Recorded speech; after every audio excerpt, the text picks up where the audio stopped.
futurs mariés, j'espère que vous allez bien. Aujourd'hui, j'avais envie de te parler du Vision Board. Déjà, qu'est-ce que c'est? C'est un concept qui te permet de visualiser comment sera ta vie à une date donnée. Ça peut être en général ou par rapport à ton mariage. Ici, tu dois avoir une idée précise sur ce que tu veux vraiment, de le mettre sur une feuille et l'objectif est de tout faire pour arriver à ton but. Je sais que dans le domaine du mariage, ça se fait beaucoup parce que c'est le point de départ qui te permet de montrer au prestataire qu'est-ce que tu veux pour ton jour J. Mais je sais aussi que pas mal d'entre vous, à cause de la situation actuelle, pour ne pas citer le Covid, ne sont pas dans cet objectif-là, c'est-à-dire du mariage. Toutefois, tu peux très bien l'adapter à ta vie en général. Et pourquoi pas en faire une avec toutes les choses que tu souhaites réaliser pour l'année 2021. Tu dois prendre conscience que réaliser le Vision Board nécessite le fait que tu sois totalement honnête envers toi-même, que tu regardes plus en profondeur tes envies, tes rêves, et à partir de là, tu pourras t'inspirer des idées que je te donne afin de t'aider à construire le tien. Ensuite, il faut savoir que faire un Vision Board, ce n'est pas uniquement le faire et puis c'est fini. Il a quand même pour but de te rappeler tous les jours que tu as des objectifs de vie et que tu dois te rapprocher le plus possible de ça. Et le meilleur moyen pour le faire, c'est de l'accrocher dans un endroit qui est visible pour toi tous les jours. Je précise quand même que ce n'est pas une déco que tu poses là et qui, au bout d'un certain temps, tu oublies, mais vraiment c'est un outil mémotechnique et donc qui t'oblige d'une certaine façon à passer à l'action.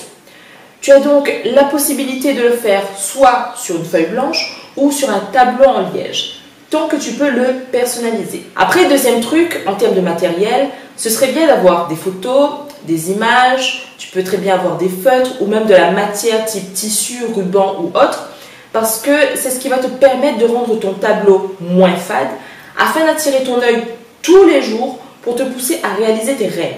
Si tu réalises ton Vision Board spécial mariage en utilisant de la matière, déjà c'est beaucoup plus simple d'expliquer ce que tu veux. Comme tu ne prépares pas tous les jours un mariage, tu ne connais pas forcément tous les détails que peut savoir un professionnel.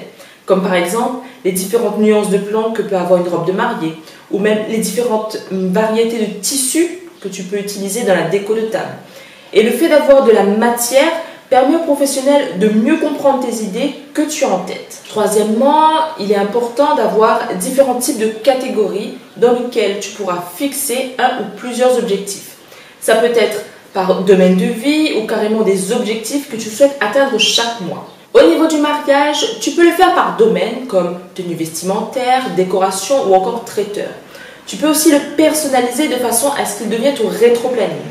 C'est-à-dire que tu te fixes des objectifs en fonction du temps qui te reste avant le jour J.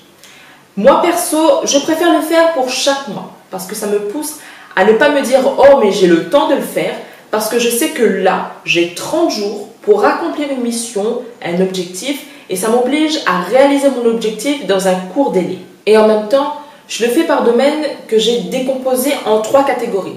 Vie personnelle, vie professionnelle et moi-même. Parce que je n'avais pas envie de me dire que d'ici décembre 2021, ce que je retiens de ma vie cette année, c'est d'avoir réussi que dans un seul et même domaine. Dernier conseil que je peux te donner, vois en grand.